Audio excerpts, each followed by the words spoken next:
आली मवाली जाहिल किथे के कब्रुन के तवाफ प्या कन, किथे कब्रुन के सजदा प्या कन। इहो रिहणन खाते सुन्नत जमात जे बाबा सुन्नन जो अकीदो आ न दा न कहे बि असां जे आलिम तवां के इए कोन बुधायो आ। असां जे सिंध जा वडा वडा आलिम हजरत मखदूम मोहम्मद हाशिम जा किताब पढ़ो, अल्लामा हमायूनी साहब जा किताब पढ़ो, साईं मशहूरन वारे जा किताब पढ़ो, मुंहिंजा दोस्त ॿियनि बुजुर्गनि जा किताब पढ़ो।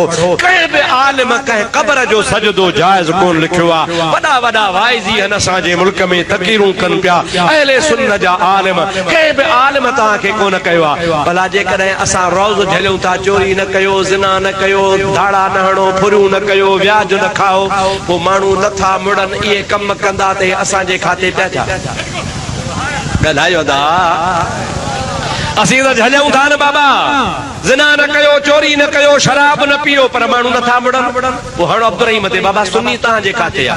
असीं त झलियूं था बाबा, कब्रुनि खे तवाफ न कयो, कब्रुनि खे मुजादा सजदा न कयो, कब्रुनि जी इज्जत ज़रूर कयो, पर उनखे सजदो न कबो, सजदो कबो हिकिड़े वहदहु ला शरीक रब। समझो था अलाए न। बाक़ी जेके न दरगाहूं असां जो वास्तो चओ न भला त जान छुटेव, चओ चओ त जान छुटेव।